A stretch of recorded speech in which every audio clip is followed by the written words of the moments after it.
You know, I don't have any heartburn in doing Oh, that. you did? Oh. I look at it as until we get to the bottom I of have this, something for you, and I was supposed to. whatever it takes.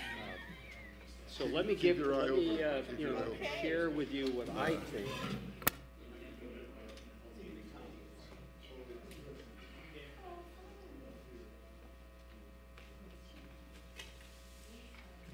Is this for tonight, the council? Yes. Oh, Regular. okay.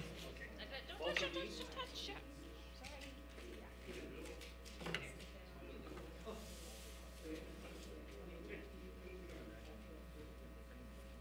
Susie.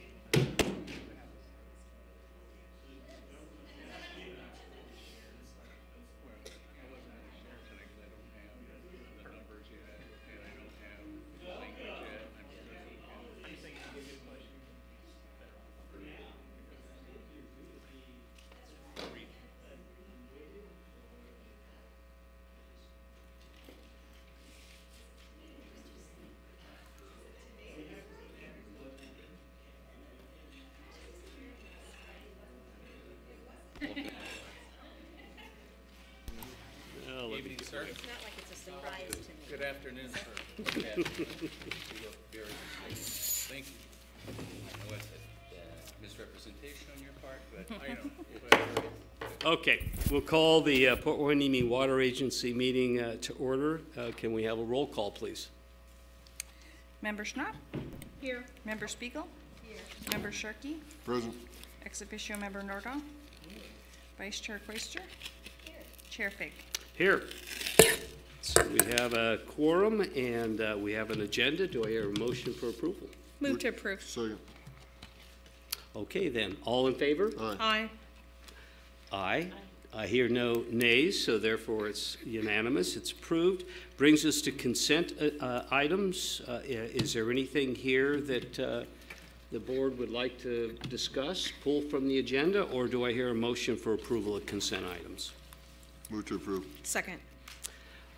Okay then, all in favor? Aye. Aye. Aye, so approved. All right, so that brings us to business items, and the first item of business is item 4A. It's the brackish water reclamation update report. I'm assuming, Mr. Hickox, you're going to be giving this? Yes, sir. Okay. Thank you, Chair Fig, members of the board. This evening, this report will cover a 2-month period since last month the meeting was canceled due to the holiday. In October, for the month of October, the operating period, the average gallons per day production was 3.2 million gallons, and that consisted of 49% United supply and 51% Cayega supply due to some operational needs that needed to be taken care of during that month. That resulted in an increased use in Cayega's water supply. The SDIs during that period of time remained high, averaged about 4.6 daily, which prevented us from operating the membranes during that reporting period. Then during the month of November, United Water Conservation District made some changes operationally to their well field operations. They've implemented some modulating of the different wellheads to stay within compliance of the maximum contaminant level with the nitrates, and run only the deep wells as minimally as possible. Plus, they also looked at implementing and installing variable frequency drive units on the deep wells, which allows for them to run at a lesser output and as needed. A regular drive unit for wellheads are either on 100% or off 100%. So the variable frequency drives allows for some modulation of use during those times of demand periods. During the month of November, the SDIs dropped down to a little over 1.4, which now allows the membranes to be put in use, and the PHWA did start the membrane operation again on November 21st of 2017, and we have been able to remain in operation since that time frame. Right now, the outlook is looking good. United has reported that there's no operational issues on their end as a result of their operational changes. one thing that could help us out a lot in maintaining the operation of the membranes is if we get some rain. The rain would help recharge the groundwater basin, thus allowing us to continue operating for a longer period of time. However, with the United's operational changes made to date, it's looking promising for us at this time to just continue operating. We will continue to monitor the silt density index, and when that value becomes too high, we will then shut the membranes down at that point and return back to a blending type of operation with the membranes not in service. Our water supply allocation to date remains unchanged at this time. However, we'll talk a little bit about that in the next agenda item in relation to allocations for pumpers. With that in mind, attached to this report is a blending ratio chart which shows the available blending ratios that we could possibly achieve. If you were to take a look at that chart, it's similar to the one that you have seen in the past.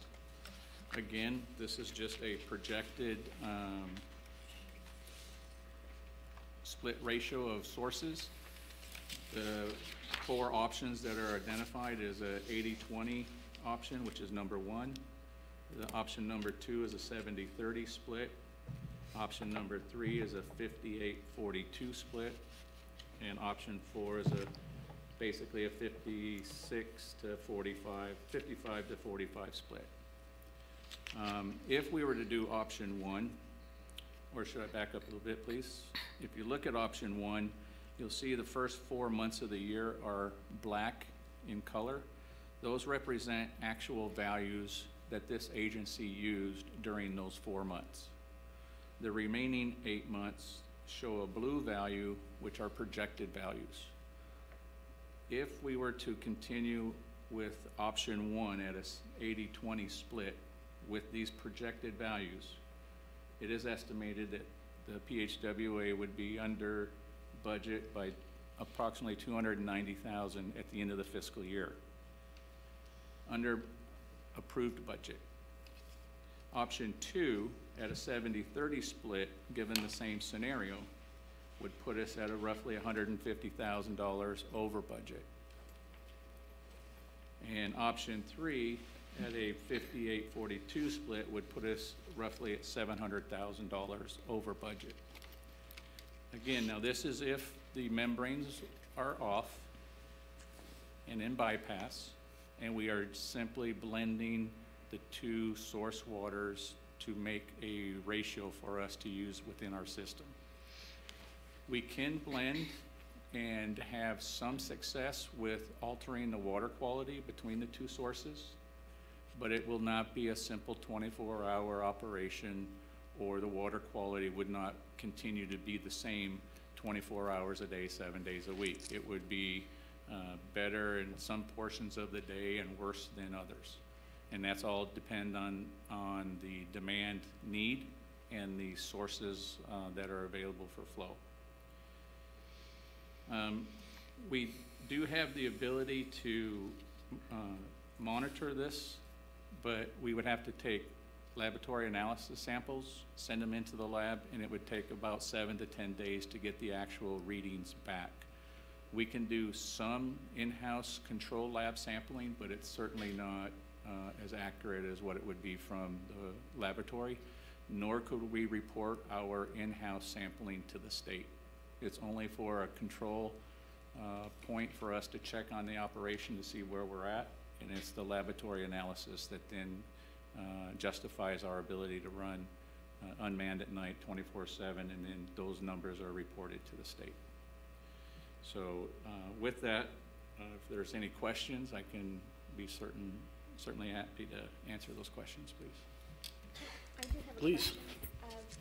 Short of rain, which you mentioned, are there other options where we might increase water quality so we can run the membrane? There are a couple of ways we can do that. One is what United has implemented with the manipulation of the wellheads at different times of the day. They have found with success that if they run a wellhead, say for 4 hours a day and then shut it off and let it settle for 24 hours and then start it up again, that the water quality is better from that wellhead during that 4 hours of operation. So they're kind of like, they're running this deep well for a period of time and then shutting it off, and then they're running this deep well for a period of time and then shutting it off when the demand calls for it. And then when the demands are down, they don't need to run them. And so it's all demand sensitive. So that's one thing that can be done to help with the water quality. A second item that can be done is iron and manganese treatment. That iron and manganese treatment project has already been discussed with this board. It has been approved for implementation. However, it's United Water Conservation District has it on hold as the OH pipeline agreement still needs to be completed and adopted. We are hopeful with our latest discussions with the City of Oxnard that they are on board with the latest language agreements, and that they would be notifying United of that decision, and then United would then be finalizing the document with the all the changes that were approved at staff level for final review on the legal side, and then ultimately brought before the boards and governing bodies for approval and adoption. We're hopeful that that will take place early parts of 2018. Other questions, please? Yeah. Thanks. Thanks, Steve, for this report. So right now, all these projections are with membranes off. So if we find that everything looks like perhaps what it did in November, we move ahead with this agreement for the pipeline, that kind of thing, then the iron manganese treatment rolls in. But if we continue to see what we see in November, then do you expect these numbers to change much if we are using our treatment facility? Yes, and it's hard to project how long the plant will stay running. But right now, we are using the most United water with the plant online with the membranes, and we are getting the best water quality, and we are paying the most reasonable price with the operation online and functioning as designed. With the bypass, you know, that can change also.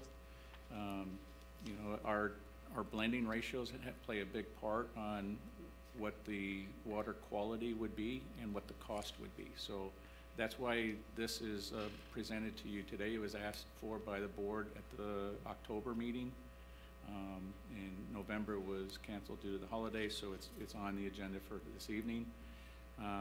Back then, in October, the membranes were not online, and the changes since then have, you know, changed that operational. So we are hopeful that we can stay online. One thing that will help us is the sooner we can get some water in the ground, the longer we'll continue to stay running. Could we request then something that might be updated, say if November's actuals move forward, then would that be safe to maybe ask for next month's report? Yes, I can put November's into next month's and we can take another look at it. A new projection based on the membranes on, the system on? Moving forward, I can certainly try to do that. It's going to be just a projection. Yeah, sure. No problem. All right, thank you. Question on the nitrates and the United process. I'm not sure I fully understand that. They're getting closer to the limit, the primary standards? How are they able to take more upper aquifer water? Twofold. One is they've changed their operating target for the MCL for which they operate under. The MCL is 10 milligrams per liter, and they were targeting 7 originally, so it gives them room so that they make sure that they do not violate the MCL. They're now up to, I believe, 7.8, so they pushed their ceiling up a little bit. And at the same time, they're operating the deeper wells by rotation program, Sure. which has shown to be beneficial so far. I don't know how long they'll be able to sustain that with no water going into the ground and us, meaning all the pumpers continue to pump with no recharge. That may change in the future. Sure. So right now, we're just happy to be online and taking advantage of it. Thank you. Other questions? Steve, when we talk about amount under and over budget, and in this case, we've been in the bypass mode, so that's option number one. What becomes of that 290,000 savings? How is that translated back to each of the member agencies? At the end of the year, there's known what's called a true-up process. And any monies that were overcharged based on projected budget is then refunded to the member agencies. And at the same time, if any charges were undercharged at the end of the fiscal year process, then those member agencies would then be invoiced for the differences in the cost of providing service. So my question is that there is a true-up, and each of the member agencies benefit from, or benefit, I don't know if that's the right word, is that they realize the savings when we're not in a membrane operational status. Correct. Okay, so what is the TDS level when we are in a membrane operating status? Our target is 600. Okay, because we've previously had reports and the mixes are different than what you're showing here. I'm sorry, you said when we are in membrane Yeah, when you're bypass? in an actual membrane operating mode, the Yes. TDS is 600, is that what you Correct. said? Okay. Previous reports you've shown us have given different mixes. So I don't know what the significance of that is, but is TDS the target? Is that the appropriate target for in other words, if we increase the TDS to 1,300, that would also mean a higher percentage of United Water versus Callegas, correct? Correct. Okay. And so that would then further increase savings from the budgeted amount if we had the membranes in operation. So where I'm heading here is, what is the upper limits of a TDS threshold that then would allow us to get the lowest possible cost, and then the savings ends up being trued up at the end of the year for each of the member agencies? Yeah, that becomes a policy decision. Well, that was the reason I think that these questions were asked, is that, what are those limits? So we know what, how much are we willing to accept in the way of TDS, Right.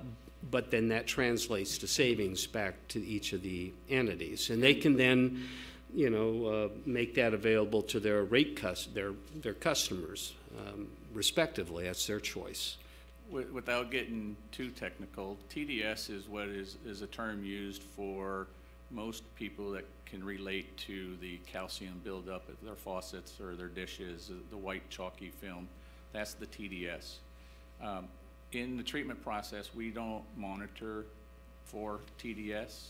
We monitor for conductivity and then the membrane efficiency. That tells us how much salt is being extracted from the water, and that tells us if the water quality is better. That will naturally result in a lower TDS. But our goal is not to target the TDS for a lower number. Our goal is the efficiency of the membranes and the conductivity. The conductivity, when it goes out in the distribution system, if it's too low, becomes too aggressive. And we have to protect against the aggressive water in the distribution system. So there's kind of a balance there.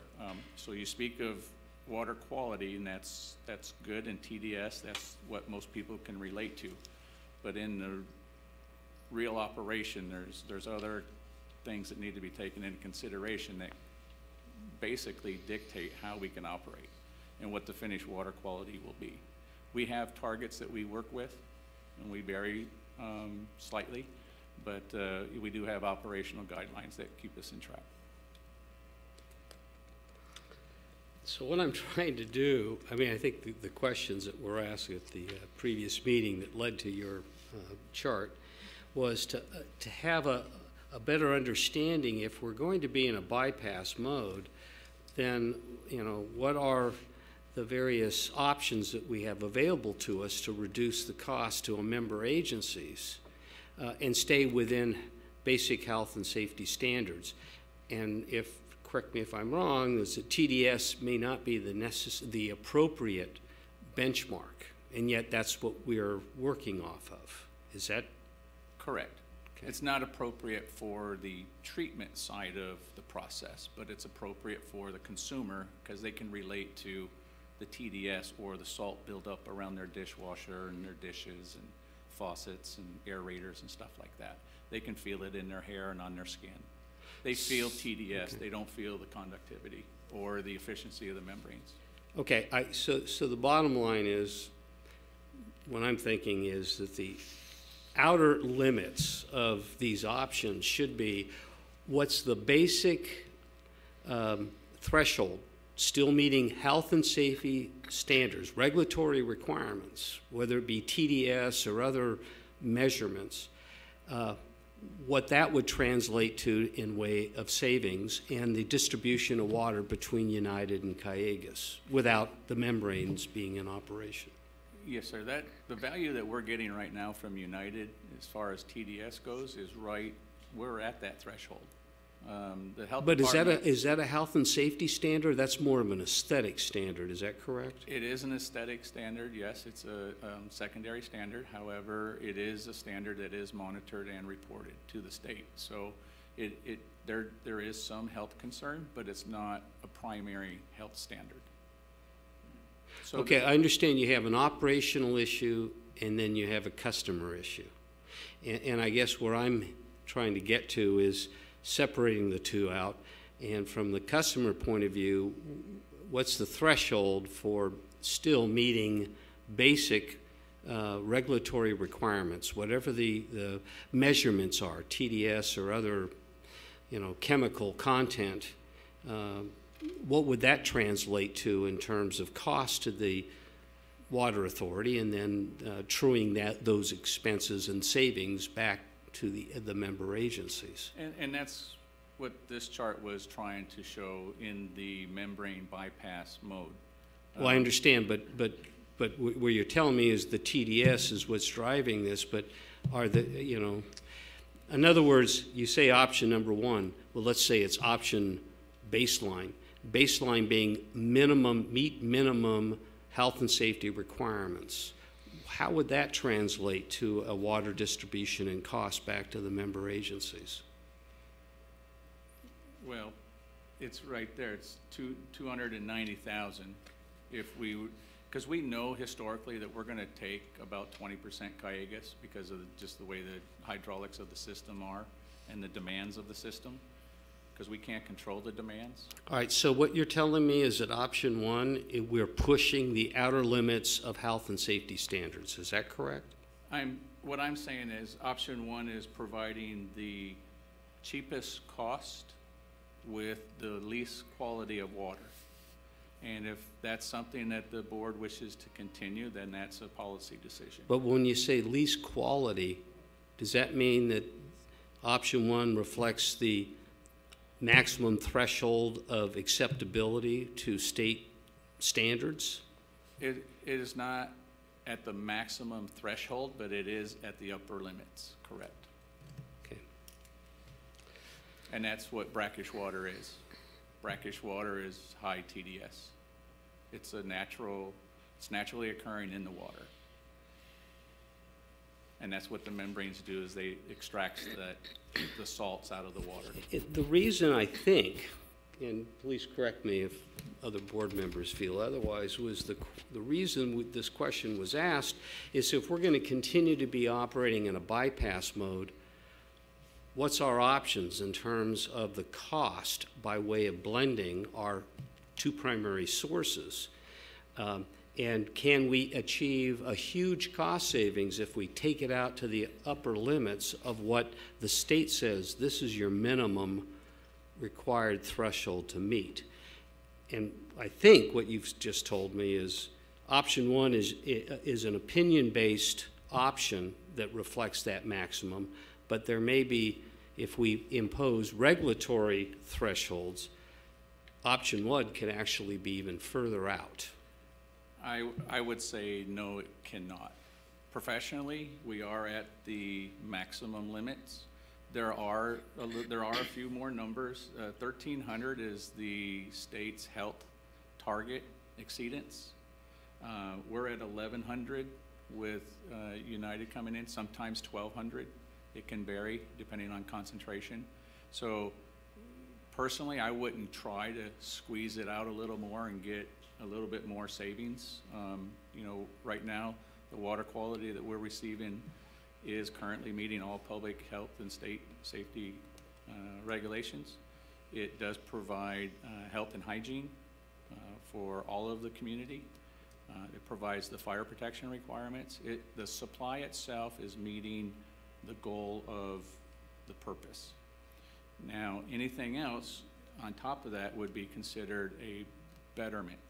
If you wish to have better quality water without the use of membranes, then the only option would be to incorporate more Cayugas water into the stream. And that would only provide a certain amount of change in water quality, but it will also add to the cost of the water, just in the cost of water supplies. Did you have a question? Sure, please. Yes, I'm just wondering, you were talking about the salt not being taken out by not using the membranes. And I'm just wondering what's happening to the pipes. I mean, I can see the white residue and I can scrub it off or whatever, but what about our pipes? Is it building up in our water supply pipes? There is calcium buildup in pipelines, particularly in faucets and aerators where the openings are smaller. In the bigger pipelines where water flow is flowing, you know, at a higher rate and continuous, then it's less likely to build up. So you'll typically see the calcium build up at the faucet ends or in the faucet valves themselves, around stems of shut-off valves for toilets and sinks and stuff like that. And you'll also see it in your dishwasher nozzles. In the smaller openings is where the calcium will start to build up. Okay, but I'm concerned about the larger pipeline, not the ones that come into my house, but water goes through. Yeah, I can show you what we call coupons. When we drill a hole in the side of the pipe, or if a broken main is made available, I can show you the lining of interior wall of the pipe and show you that the calcium buildup is not existent in the pipeline. It's not existent. No, ma'am. Not like you would see it in your faucets at home or your dishwashers. There is a benefit for the calcium lining of the pipeline.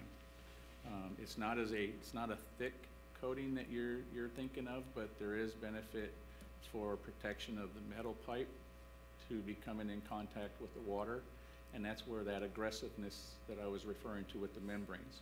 If we allow too clean of water through membrane treatment to enter into the distribution system, it will basically dissolve that calcium, and then it'll expose the metal pipe and make it more susceptible to failure. So we have to kind of balance the aggressiveness of the water with the water quality to the customer.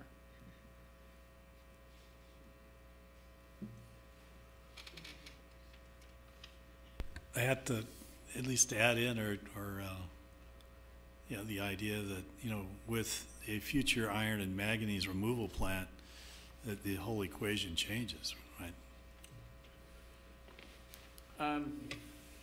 The water quality coming to us from United would be better, and that would then allow us to run the plant longer, providing there is enough water in the ground to continue pumping. So The end. yeah, you really have to assume that we're going to receive some groundwater recharge.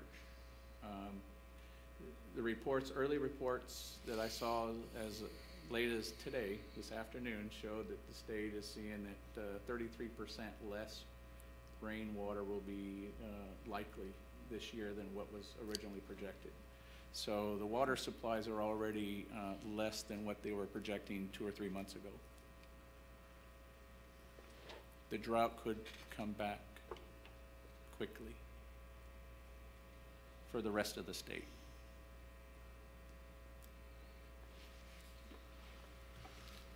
Other comments, questions?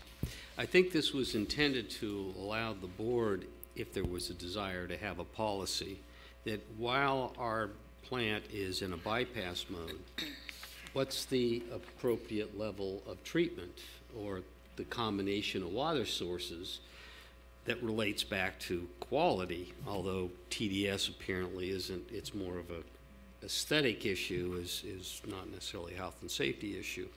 I don't know if we have enough information to make a decision, but the idea here is, right now, Mr. Hickox, which of these options are we operating under in a bypass mode? Most recently, option 1. And what drove you to that particular option as a staff member? It was brought to the board, I believe in May or June of 2015, when the SDI values skyrocketed and we were no longer able to safely operate the membranes and we needed to make an operational change. We brought this almost exact same thing to the board for consideration. There's more to it than just what's on this paper. For example, the groundwater sustainability plan is going to require us to reduce our groundwater allocations. If we don't take enough groundwater, then we'll lose the ability to take that groundwater in the future if the Groundwater Sustainability Agency feels that Port Hueneme can get by with less groundwater, then that's probably going to be the low-hanging fruit and be tagged on Port Hueneme Water Agency. Well, why don't we do 100% United? Where does that put us in the realm of TDS? Where does it put us in the realm of meeting health and safety standards? We're not able to flow 100% United through the blending station, because that's basically what the facility has become in bypass mode. It was not designed to be operated in that fashion. We are able to make these potential split ratios occur based on the capability of the existing pipelines. That's why some of the numbers are slightly different. If we wish to go to 100% United, we would have to bypass the PHWA turnout and feed United water directly into the member agency's pipelines, and there would be no boosting of chlorine residuals made available to the member agencies. Well, it was just, I was following your suggestion that the more water we take from United, the better position we have when we come to sustainability in the watershed. Well, not so much to that nature, but the more United water we take today and show that we use that water, the less we'll have to pay in the future by offsetting the cost by purchasing more Cayugas water. Okay, so I didn't mean to complicate this for our board members, but this exercise was trying to get to, it may be indefinite that we're going to be operating in a bypass mode. And what's the cost savings we wish to achieve and the quality of water we are willing to take. That's really what this exercise was supposed to do. The good news is that whatever you decide, assuming that it's option 1 or better, is that whatever true-up occurs in the cost savings, each of the member agencies realize at the end of the day. That's the bottom line as far as I'm concerned. How far we want to push that option one out, sounds to me we could go further in terms of a TDS standard that's even further out from 1100. Who knows what, maybe it's twice again, maybe it's $500,000 we save at the end of the year. But is that acceptable in the way of what we deliver to our respective customers?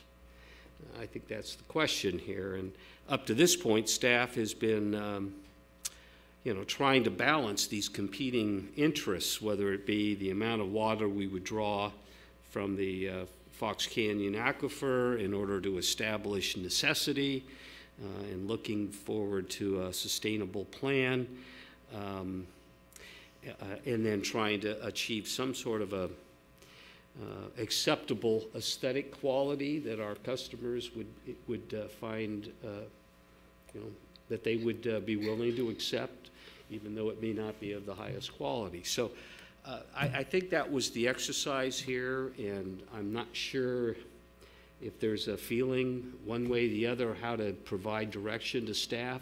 It looks like we're going to be, at best, intermittent, but maybe for a long haul, we'll be in this bypass mode, and that's why this question was asked. So I leave it to the board to, how do you want to direct staff when we're in a bypass mode? What are we looking to achieve? What kind of water quality, what kind of cost are we wanting to benchmark and provide our staff direction with? So if I can start, I feel comfortable with number one here being like at the upper threshold of the TDS, it being 1100. I feel that, even though the state may allow us to go to 1300 and you're saying we're probably pushing the limits right now, I would feel more comfortable being on the safe side. So that's what I would recommend. Sure. Thank you, Mr. Chair.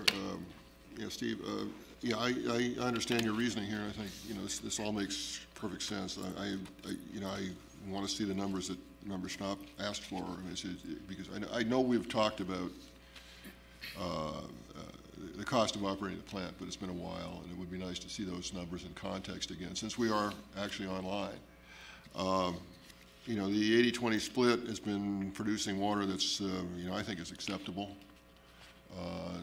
Both from a customer point of view, speaking for myself, and from the numerical point of view. I mean, it makes perfect sense. I don't know, how much more tweaking we can do to get, and you reach a point of diminishing returns, I guess, is where you get to.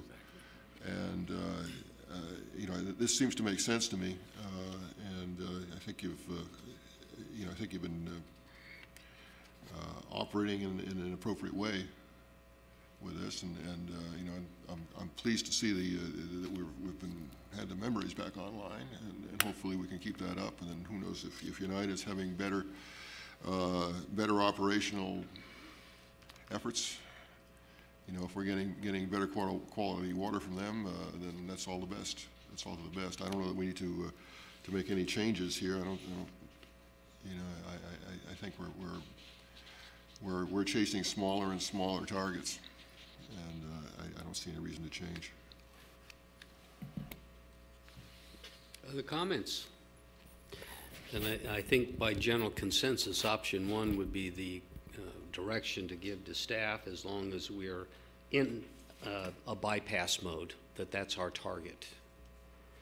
Is that an acceptable direction? However, once the TDS is... I think you turned your mic off, not on. There you go. What can I tell you? I think that as long as it's in that, it doesn't go to 13. I wouldn't want to be there if it's at the very end. I think we should go, what you mentioned, didn't you? Mention going to the second option. If it was, I said that this would be at the upper threshold, that I would not feel comfortable pushing at 1300 if the Right. state even allowed, nor at 1200. I believe Mr. Mr. Hickox had Right. said that, this is at our Right. upper limit. right, and at that point, we'd go to the second option, right? instead of pushing it beyond? Second option, what do you mean by second option? Option 2? No, I said I feel comfortable with option 1. Okay. I feel comfortable with option 1 as long as it doesn't go to the 12, 13. And if it gets to that point, I don't know whether you have an emergency meeting or you just automatically go to option 2. I don't know what the procedure is, but that's what I would do. That's my feeling.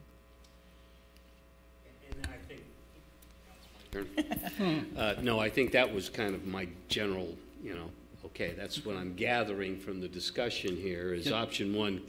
Oh, but I may have an opposing point of view. Well, I just want to, I mean, from base customers, so to speak, nobody's excited about sediments in the system. Nobody likes to see their sediments stirred up. So, what I would love to see, I would love to see the iron and manganese removal plant in place and the membranes always functioning. And then we get the best of all worlds, option 1, at a lower price. I mean, once the capital expenditure is done for the iron and manganese plant. But I have to at least state that from a base perspective, we don't like the sediments, the TDS.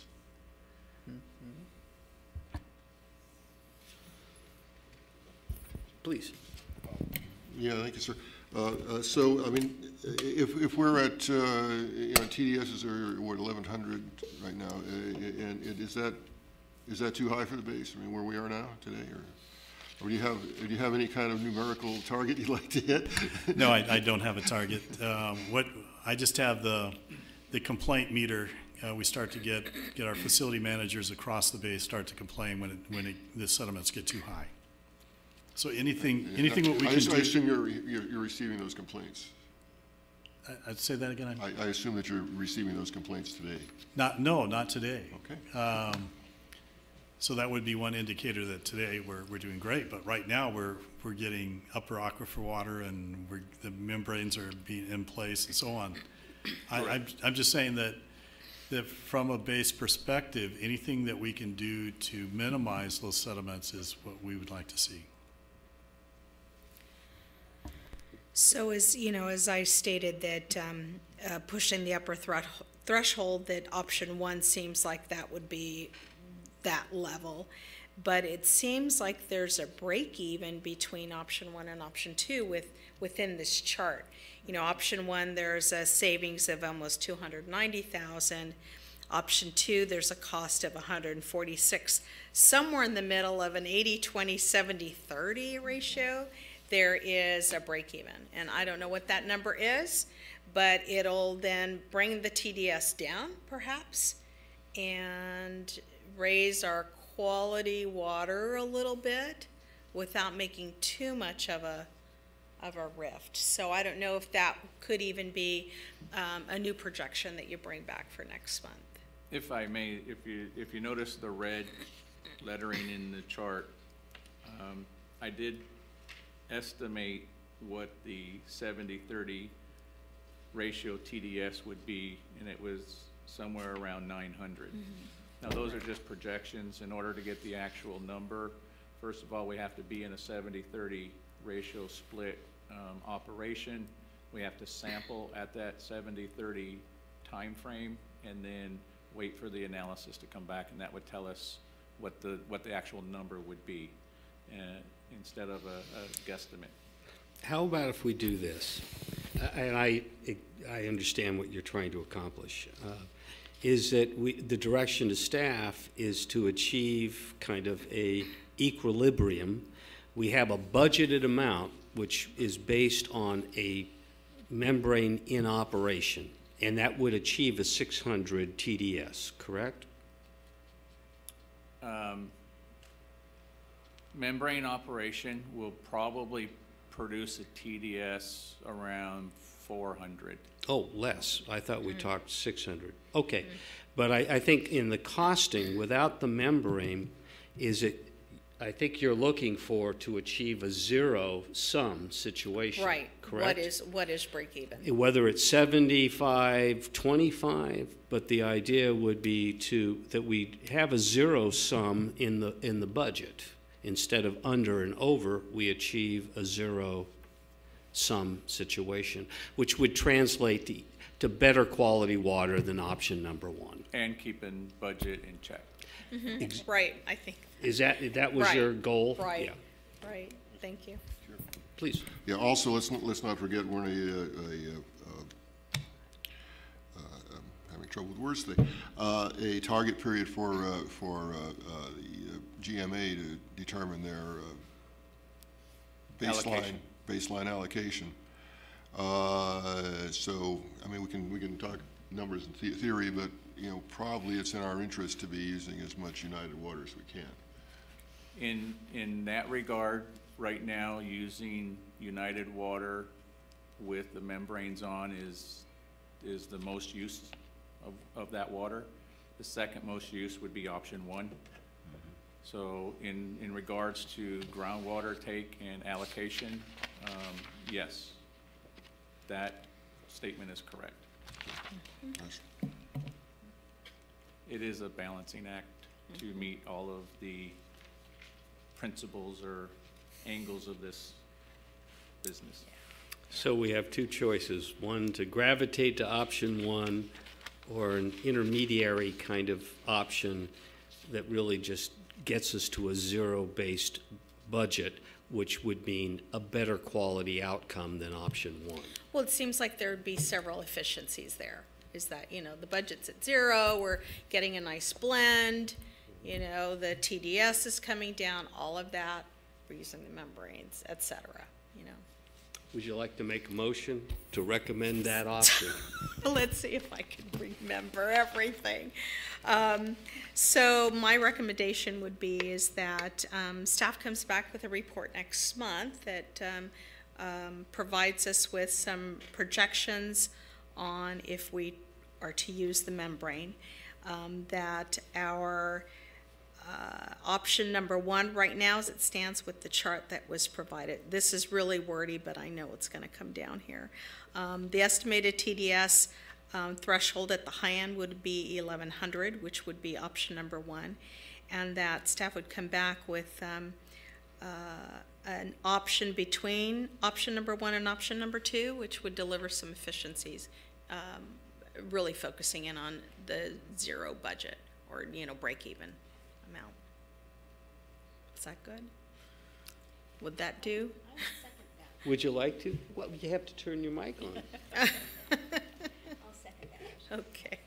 All right, so we have a motion and a second. Any discussion, any further discussion? Could Oh, Yeah. I just Question. ask for my sanity too? What I'd like to do is, I'm hearing from the board a 75-25, which is kind of a happy medium. I'll do that and make that option 1B. I really can't take a comparison of 4 options with the membranes off and 4 options with the membranes on. I could only do 1 option with the membrane on because the membranes are either on or off. So what I would come back with is I could eliminate options 3 and 4, and I'll add to this sheet an option 1 and option 1B, which would be the 25-75. We'll leave option 2 in place, and then I'll bring in the new third option as membranes in operation, and what that cost would correlate to the end of the year. And then we'd have the 4 options that we could, you know, just to kind of narrow down our target, and then hopefully that'll provide the information that you're looking for. That would seem pretty reasonable. okay, so I think that the motion and the seconder finds that acceptable. Direction to staff. So with that, let's have a roll call, just because, just because.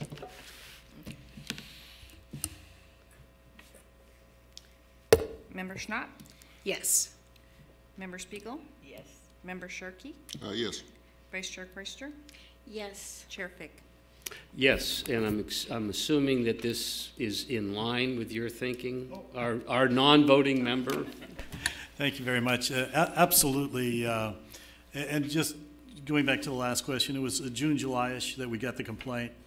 And we put out the standard information that it's not a health concern, kind of what you've heard here. But it's still disruptive to a certain degree, and so absolutely appreciate this effort. Thank you. Great. Good. So then that brings us to the next item, and I'm assuming that this is complete, which would be the Fox Canyon update. And again, is this you, Mr. Hickox? Yes, sir, it is. Thank you. This is full of acronyms. I will try to go slow, and for the benefit of the board members that are still grasping this rule and what it calls for. The SGMA process, which is the Sustainability Groundwater Management Act, SGMA calls for the Groundwater Sustainability Agency, which is the GSA, which has been designated to be the Fox Canyon Groundwater Management Agency. So they are now playing two roles. They are continuing to be the Fox Canyon Groundwater Management Agency, but in the state's eyes, they are also the Groundwater Sustainability Agency for the purposes of enforcing the rules of the SGMA. The GSA is required to develop a groundwater sustainability plan. That plan is currently under development with their consultant, DUDEC. DUDEC is the second consultant hired to work with them to develop this plan. It has been in the works for nearly 2 years. The SGMA process has been in the works for nearly 3 years. And there is a timeline for the GSP to be put in place. The timeline for the GSP is January 2020. The Fox Canyon Groundwater Management Agency knows that our basin is in severe overdraft currently and has been for years. Their attempts to reduce the extraction values being as high as they are have failed. They need better they need a better plan that gives them more flexibility to enforce the rules and reduce the groundwater pumping. The current plan that's in place now is called Emergency Ordinance E.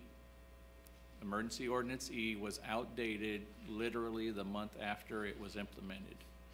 It was a month after Emergency Ordinance E was implemented that the state released the requirements for the GSP. So the Fox Canyon Groundwater Management Agency knew 2 years ago that their existing plan was not going to work, and they had to change it.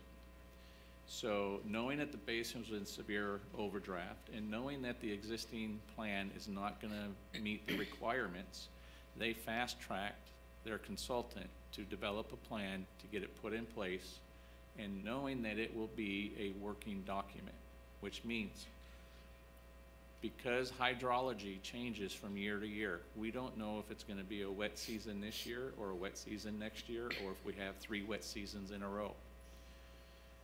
Because hydrology changes, because demands change, and because operational practices change and programs such as SGMA get implemented, the dynamics of the whole basin can change over time.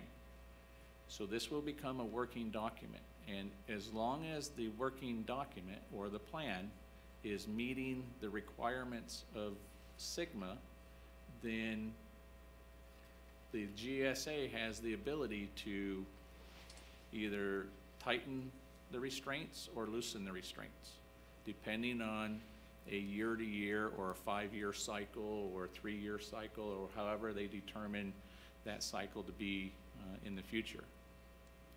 What they've done now is they've required the consultant to submit the GSP draft as complete as it is, which is missing a whole bunch of data gaps. And the GSA knows that it's missing data gaps that the consultant cannot produce today. They are working to fill those data gaps. However, the GSA is requesting that the consultant submit the draft plan to them, and they will determine on when they will initiate a 120-day review period. The consultant submitted their draft end of November. It's 430 pages long. It's missing significant data, and significant meaning the key components of the Sigma or of the GSP is missing. What is missing is how fast of a ramp down, how soon do they want to get in compliance with sustainability in the basin? What is the safe yield of the basin? What are the allocation of all the pumpers? Those numbers we don't know yet. They have not been identified or put into print or even discussed in open public meetings. So with that in mind, the GSA knows that it's going to take pumpers time to digest 430 pages and really understand what this document is going to do or what it will be expected to produce. And until the data gaps are submitted and implemented into the plan, it won't become a permanent plan. And the GSA is okay with that. They're okay with not having a full, complete document that is actually working today, because they know that it's going to be a working document throughout the existence of its life. They will modify the plan as needed as time goes on. What does that mean? That could mean just about anything. It could mean that they will tighten the restrictions from whatever point they're at in the future, or reduce them basing on a lot of the hydraulic conditions going on in the basin. It depends on the ability of our capability of reducing our groundwater pumping. How many new water projects are going to be implemented in the next 5 years or 10 years? Is there going to be a regional program that benefits everybody in the basin? Are we going to continue to do, individual projects and better our own water agency? And that's similar to what the strategic plan that we're working on is trying to identify for us. But those are some of the things that the GSA is willing to accept that are not in the document yet. They know that this information over time will be filled, it'll be plugged in. They know that they'll be making some adjustments and some changes. The GSA, the Sigma requires that the GSA have the groundwater sustainability plan in place and active by January 2020. So in essence, what the GSA is doing here is the Fox Canyon Groundwater Management Agency is just getting a draft rolling, knowing that they have nearly 2 years to put it into operation and have it be, quote, somewhat effective. They have 2 years to do that. And the GSA is willing to start that process now with a document that's less than complete, knowing that the consultant will continue to work towards filling those data gaps, and knowing that the groundwater pumpers will begin their review of the 430-page document and start attending meetings, which they have been. It'll provide information for everybody to just kind of browse through at your convenience and see if it raises any questions or concerns. So tonight's report, unfortunately, due to the fires over the last couple weeks, there was some meetings that would have provided some additional information, but they were canceled. So what they're trying to do right now, the GSA is trying to determine when do they release this 430-page document for public comment period commencement. Right now, it's on the website. I provided this board with a copy of the link. I did not produce a 430-page document for a reason, but it is available. It is open for the public to read it. There is no action required at this time. The next FCGMA board meeting, the Fox Canyon Groundwater Management Agency board meeting, they will determine if they will initiate the beginning of the 120-day comment period. If they do, there's a certain process that needs to be followed in order to make comments on the document, and that also is in this report. or on the website. I did include a copy of the table of contents of the report, just to give you an idea of what is included within that document in case you wanted to zero in on a certain area or specific information. You could maybe know ahead of time and then go to the website and then look for that particular information. So I know it's not much information as far as the plan itself, but that's where we're at for today. And if there's any questions, I'll be happy to answer them. Questions of the board? Please. Thank you, Mr. Chair.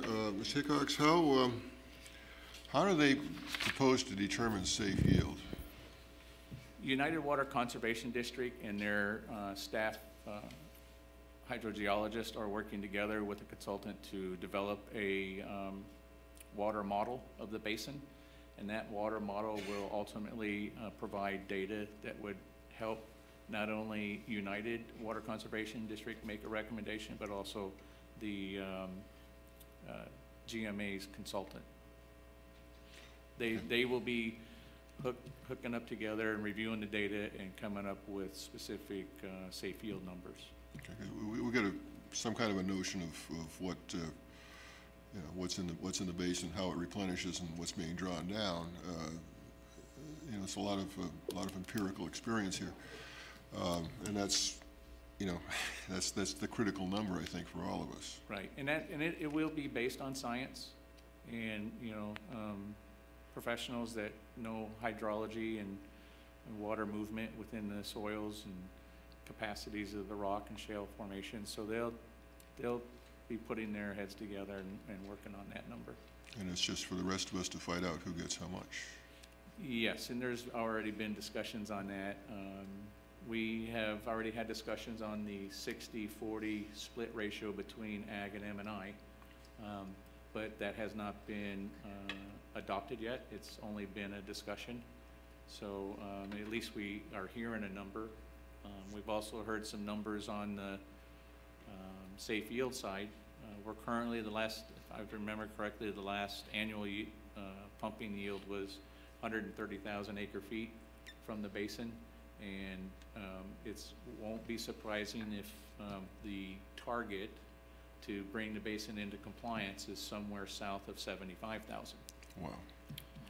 So you're looking at a potential for significant reduction, and all of the pumpers will need to somehow assist in reducing that annual extraction value. Okay, thank you. But those numbers haven't been approved or adopted yet. I have a question. So following with that, that's a dramatic drop. That's 20 years down the road. The basin has to be in sustainable, has to reach sustainability by 2040. If the GSA determines that they want a 10-year ramp down period, that's going to be significant. If they want a 20-year ramp down period, that could provide a little bit of recovery or a little bit of time to bring on new water projects or develop a regional program that benefits the basin or whatever other projects that are out there in the future. So I'm thinking here, you know, and this is something that is probably applicable not only with this project, but with things that happen within the city as well as in the state, is that, sure, we can have some target areas that we think that would be great to achieve. That's utopia, but what's realistic? And so I think that's part of what is missing sometimes with these overarching and overreaching kinds of initiatives and bills and all. And this plan really is what could we afford, because with that we drive away maybe a lot of business. We'd make housing affordability not affordable. It's not anywhere close right now, and it's going to get worse. And so really we have to really temper all of that with the realistic side of it all. It's going to take a specific tailoring to our basin. Our basin is our basin.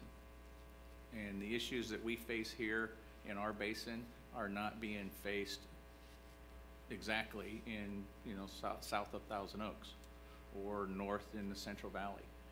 They have different issues of their own. So all of the groundwater sustainability plans are specifically tailored to each basin. And so that's why it's going to be kind of a bittersweet pill that, we're all gaining towards moving towards sustainability, but it's going to come at a cost. It's going to come at reduced groundwater pumping, and it's going to come on new water projects. There's a cost associated with that. There's a cost associated with offsetting your groundwater extraction by importing state water. There's a cost associated with that. There's regional programs that need to be brought into place. Our basin is a perfect candidate for a regional program because our basin is one of the only few basins left in the state that is not out of the drought. So, until we can get replenishment into the basin, we're going to continue to see drought conditions in Ventura County, specifically Oxnard Plain. It's unfortunate that all the rain misses our watershed, and regulations prevent us from diverting surface water, but that's what's happening. So until we can offset those issues and bring in regional projects or have time and funding made available to achieve sustainability, then the GSA really needs to take time and look at, is a 10-year ramp down really feasible for our basin, or is it required? If you look at the numbers, when the GSA has all of the scientific numbers from the consultants that show how bad it really is and what the time frame needs to be, then that's when it's really going to be an eye-opener. They may see that the numbers will allow it to be a 20-year ramp down period, so that lower than 75,000 acre-feet or whatever number they come up with as our final target, that might be at year 2040. We might have 22 years to ramp down to that period of time. We might go in 5-year increments. We might go in 1-year increments. We might go in 10-year increments. It all depends on the GSA and what type of response that they're able to achieve by implementing the GSP. And those are some of the things that they're trying to grapple with the data gaps and everything on top of, knowing that they need to get it into a sustainable yield. Other questions, comments? Two things come to mind. Is that if they're moving forward with a document where key issues are not resolved and there's a 120-day review period, what happens? If agencies fail to comment during that period of time, and they do so because the key issues haven't actually been vetted out, what happens?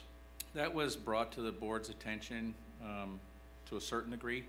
The consultants and the TAG group, which is the Technical Advisory Group, which was hand-selected by the Fox Canyon Groundwater Management Agency to provide technical assistance to the GSP.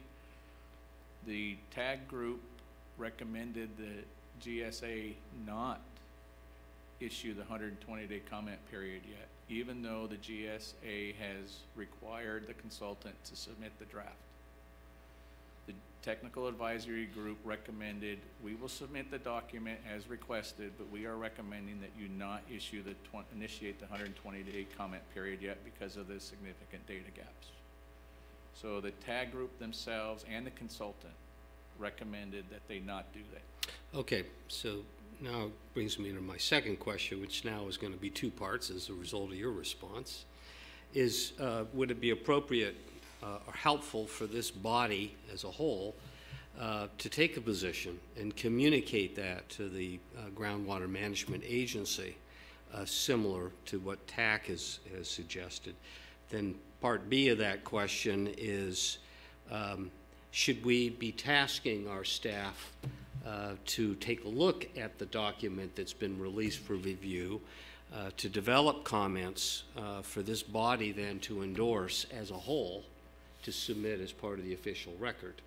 So that's a two-part question, and most of that is policy in nature, but it seems to me that it would be appropriate, it would have more impact if this body as a whole echoed the sentiments of the TAC, that listen, you're getting the horse out in front of, or the cart in front of the horse here. And we want to preserve our ability to review the key issues that are not being addressed at the point of release of this document. I think that's what TAC is expressed. Is that correct? Correct. Okay. So then the second part of the suggestion I'm making to the board is that we ask our staff to review the document, whatever form it may be in when it's released in that 20-day or 120-day comment period, for us as a group to endorse, change, modify, however we want to make it. But collectively, I think that would have a greater impact on decision-making than if staff alone did it or through its technical advisory board. Does that make sense? May I share with you? One of the meetings that was canceled as a result of the fires is the M&I and Ag Group meeting, specifically the M&I Group. And we have water attorneys that are on the core group of that for discussions, and along with a hydrogeologist. And I know for a fact that they will be looking, one of those is Curtis Hopkins. We have already assigned a contract with him in their office to represent the cities. They will definitely be reviewing that comment, and the cities have already had a discussion to task Curtis Hopkins, who represents all of our cities, to be that consultant to review that document and provide a recommendation to the cities. And then we would all the cities would then be banded together and present that to the GMA. So just for knowledge, that's already being tasked with our consultant who's under contract. Okay, so I guess that simplifies things. Then it goes back to part one, which is to express our concerns or echo the sentiments of the Technical Advisory Committee. It's premature to distribute a document that begins a clock on public comment when in fact key issues haven't been actually answered as part of that document. Correct, and that is the sentiment of other city staff as well. We concur with that statement. We were waiting for the meeting, and we would have had a discussion with the GMA at the diocese to reiterate that. So, would someone like to make that as a motion? Or, more comments? Just a question, I mean, is that the general sentiment of the M&I group? Yes. Yeah. So we're in accord with that, and I don't know if we need to, we need a motion on that, or if it's not agenda. Please. It's not actually agendized as a motion, but it's a receive and file, but direct staff to proceed in conjunction with the M&I group to express our sentiments that we need the document needs to be more complete before any comment clock begins. Could we hear a second?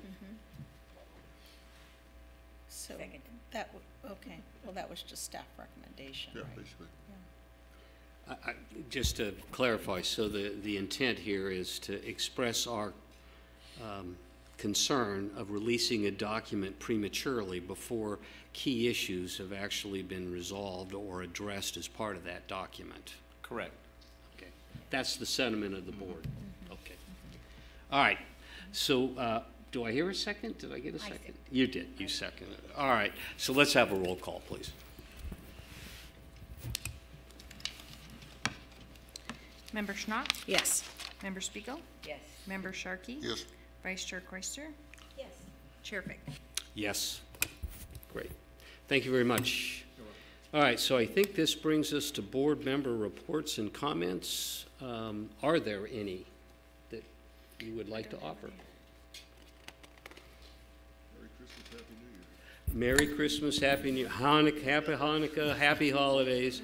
The one thing I would like, whether it's, and maybe we just put this on the calendar for the next meeting, is an update on the city's strategic planning process, which we're trying to kind of take advantage of the Channel Islands Services District's previous strategic process.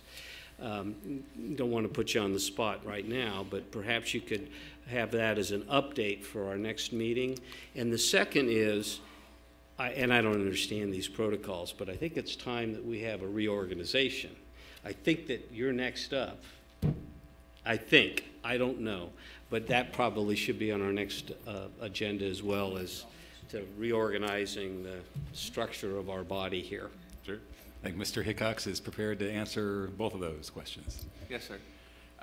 With regards to the strategic plan, there's a meeting scheduled tomorrow with the consultant and myself and Mr. Butler and Don Villafana to go over questions that the consultant will be targeting with the council. After that, we'll clean up the notes, provide a final document to then be distributed to the council, and also seek a workshop date that is easy to achieve, probably after the first of the year, for us to sit down. You'll each get your clicker and take a little 50-question test and go through the process, and that will provide the consultant with information required to move forward. Now, that would be with the city council, is that correct? Correct. Okay. That's with city council. And then the second question regarding the reorg, that happens every year in January. The new council has to be seated and then do the open assignments to the committees and all the other committees that are going to be rotating. So that happens in January. So, but that's what happens at the city council. So then with this reorganization, this reorganization would have to take place after that reorganization, Correct. right? They would take place in February. When's So our next regular meeting scheduled for the 16th? Yeah, for the council? Yeah, for the board.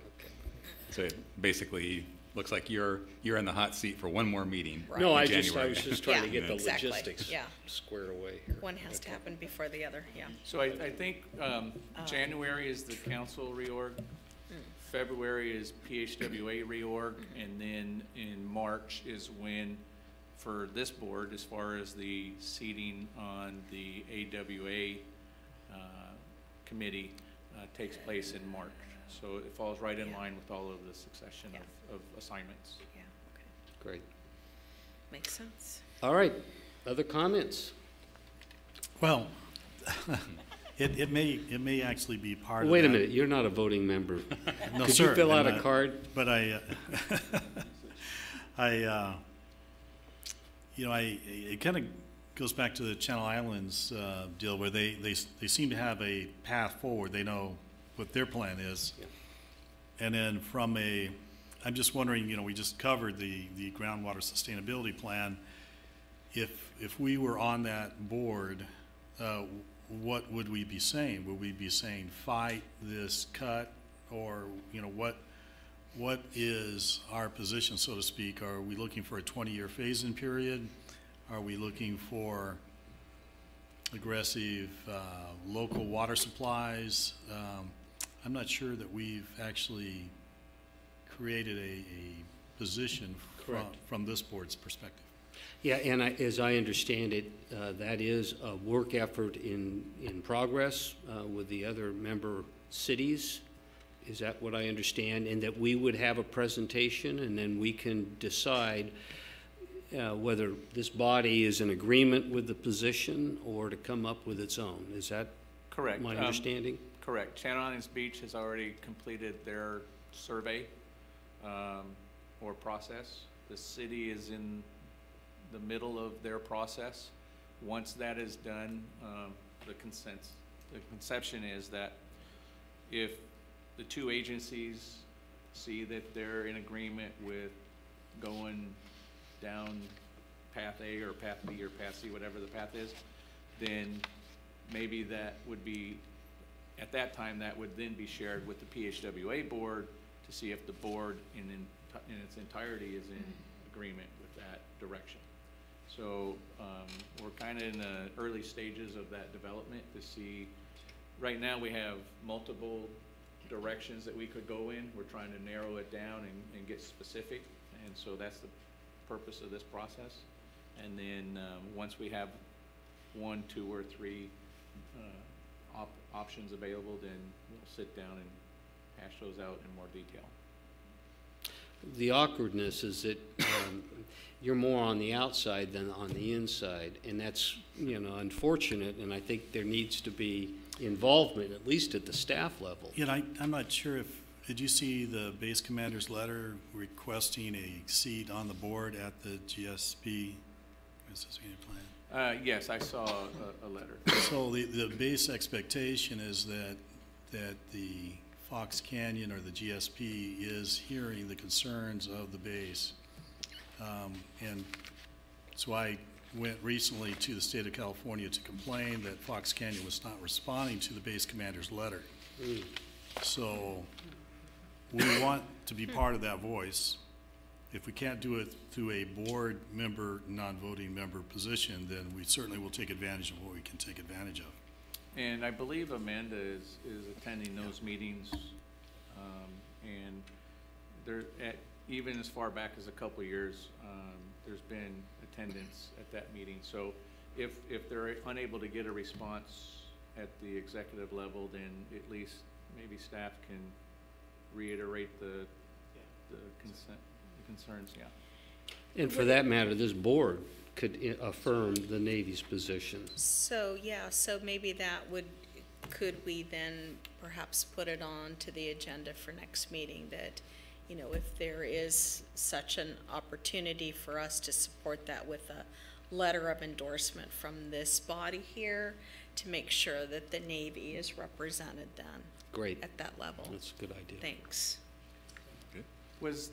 I forget, was that letter requesting an ex officio position? Okay. Okay, so new business items to be agendized. I think we actually already covered that. So at this point, we have open forum. I see 3 members in the audience. I have no speaker cards, but now's your time. So any interested parties? Please. For some of you may already know, but we had one episode regarding the cross-base pipeline this past week. Those details are still being ironed out with Steve and I, but I just want to make a quick comment with regards to staff. Port Hueneme staff, Theo Provencio, and Dennis Martinez, and excuse me, what's Jonathan's last name? Warren. Warren. Those 3 gentlemen I just wanted to mention out loud and thank. They were there, they were on-site, attentive, 2 of which stayed late along with our staff. It's important that Steve and I obviously get along well to make our business run smoothly, but those guys in particular is where the rubber meets the road, and they really made it happen, so I just wanted to thank them. Great. It's great to hear. Thank you. Thank you. All right. Hearing no other comments, we will adjourn until January 16th. Is that correct?